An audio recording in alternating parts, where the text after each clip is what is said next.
नमस्कार मंडळी, welcome back to my channel. मी शिवानी तुम्हा सर्वांचं माझ्या यूट्यूब चॅनलवर अगदी मनापासून स्वागत करते. रोजच्या नाश्त्यामध्ये पोहे उपमा खाऊन जर कंटाळा असाल तर अर्धी वाटी रवा आणि अर्धी वाटी पोह्यांपासून ही मस्त आगळी वेगळी आधी कधी खाल्ली पण नसेल अशी मस्त भन्नाट रेसिपी एकदा नक्की बनवून बघा.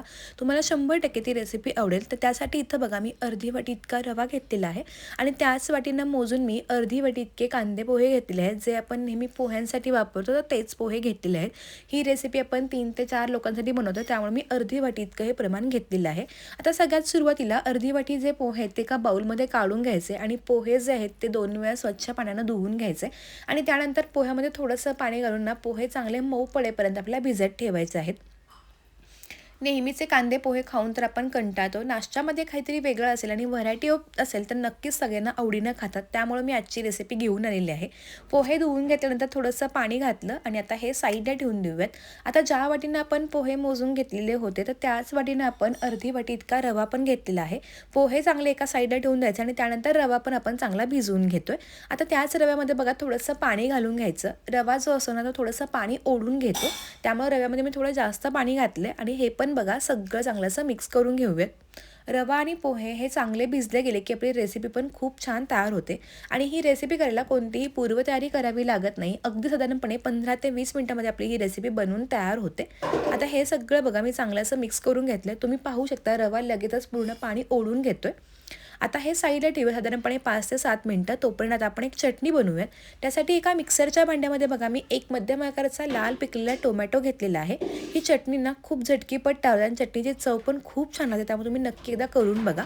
आता यामध्ये आपण 2 पाकळ्या इतक्या लसणाच्या घातलेल्या आहेत. त्यानंतर अर्धा इंच आल्याचे काप घातले. त्यानंतर 1 मोठा चमचा फुटाण्याची डाळ घातली. यामुळे ना चटणीला छानपैकी असा घट्टपणा येतो. चवीनुसार मीठ, थोडीशी साखर, अर्धा चमचा काश्मीरी लाल तिखट घातलं आणि हे सगळं बघा चांगलं असं मिक्स करून किंवा मिक्सरमधून बारीक करून घेणार आहोत. टोमॅटोमध्ये ना बऱ्यापैकी मॉइश्चर असतं, त्यामुळं पाणी घालण्याची अजिबात गरज नाही आहे. तर चटणी बघा मस्त तयार झाली. रंग पण खूप सुंदर आलेला आहे. तुम्हाला चटणी थोडी घट्ट वाटत असेल तुम्ही थोडंसं पाणी पण याच्यामध्ये ॲड करू शकता. चटणी एका बाउलमध्ये काढली. आता वरून छान अशी खमंग फोडणी देऊयात. त्यासाठी एका छोट्या फोडणी पत्रामध्ये 1 चमचा इतकं तेल गरम करून घेतलं. यामध्ये 1 चमचा इतके मोहरी घातले. 1 चमचा इतके आपण याच्यामध्ये जिरे घालूयात. जिरे मोहरी छान फुलले की 4 ते 5 कढीपत्त्याची पानं घालायची. गॅस बंद करून घ्यायचा आणि गरमागरम ही खमंग फोडणी या चटणीवरती घालून घ्यायची. तुम्हाला जर फोडणी आवडत नसेल तुम्ही फोडणी स्किप पण करू शकता, पण फोडणी दिल्यामुळे चटणीची चव अजून जरा जास्त छान लागते. फोडणी सगळी चांगली मिक्स करून घेऊया. तर मस्त अशी चटपटीत चवीची आपली ही चटणी तयार झाली. तुम्ही ही चटणी डोसा, इडली, उत्तप्पा अगदी कशासोबतही खाऊ शकता, त्यामुळे तुम्ही चटणी ही नक्की एकदा बनवून बघा. आता चटणी तयार झाली तोपर्यंत साधारणपणे 5 ते 7 मिनिटं पण झाली होती आणि आपले पोहे पण बघा सगळे चांगले असे भिजले गेलेले आहेत. पुन्हा हे सगळे चांगले मिक्स करून घेऊयात. आता ह्यामध्ये आपण जो भिजवून घेतलेला रवा आहे तर तो पण घालायचा. रव्यामधलं पाणी बघा पूर्णपणे कमी झालेलं आहे आणि रवा पण ना अगदी घट्ट झाला आणि चांगला फुललेला पण आहे. आता रवा आणि पोहे हे सगळं बघा चांगलं असं मिक्स करून घ्यायचं.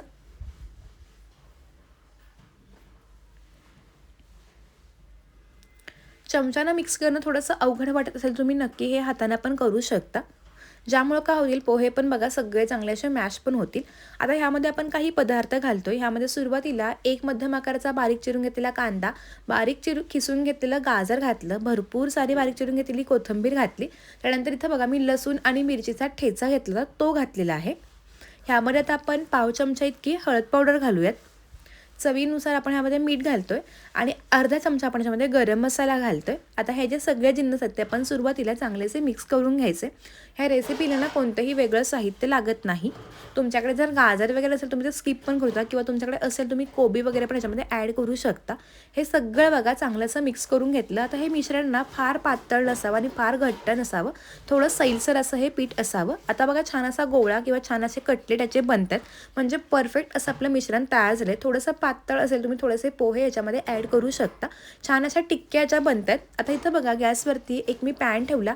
पॅनमध्ये साधारणपणे 2 ते 3 चमचे इतकं तेल गरम करून घेतलं आणि त्यामध्ये गोलाकार आणि थोड्या जाडसर आकाराच्या टिक्क्या थापून घेतल्या आणि त्या आता आपण तेलामध्ये अशा पद्धतीनं शालो फ्राय करून घेतोय. तुम्ही हवं तर ह्या टिक्क्यांना डीप फ्राय पण करू शकता. सकाळच्या नाश्त्यामध्ये असू दे, किटी पार्टी असू दे किंवा संध्याकाळी तुम्हाला काहीतरी खायचं तर त्यावेळी तुम्ही नक्कीच ही स्टार्टर म्हणून रेसिपी बनवू शकता. खूप छान लागते. पोहे उपम्याला पर्याय आहे. साधारणपणे 2 ते 3 मिनिटं झाले की बाजू पलटी करून घ्यायचा. रंग पण मस्त येतो आणि ह्या टिक्क्या ना कमी तेलामध्ये पण ना अगदी कुरकुरीत होतात. काहीतरी वेगळं म्हणून नक्कीच काहीतरी करायला ही हरकत नाही आहे. तर तुम्हाला आजची ही रव्या पोह्याची मिक्स व्हेजिटेबल कटलेट कसे वाटले किंवा तुम्ही टिक्क्या कशा वाटल्या हे मला कमेंट करून सांगायला विसरू नका.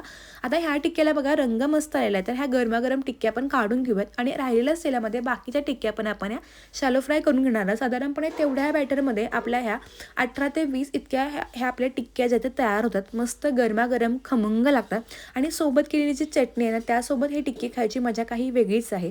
तर तुम्हाला माझी आजची ही अर्धी वाटी रवा आणि अर्धी वाटी पोह्यांपासून मिळवली मस्त अशी ही टिक्क्यांची रेसिपी कशी वाटली हे मला कमेंट करून सांगा आणि माझे व्हिडिओ कोणत्या गावातून किंवा कोणत्या शहरातून पाहता हे पण मला कमेंट करून सांगायला विसरू नका. जेणेकरून मला कळेल की माझे व्हिडिओ कोणकोणत्या गावामध्ये किंवा कोणकोणत्या शहरामध्ये बघितले तर.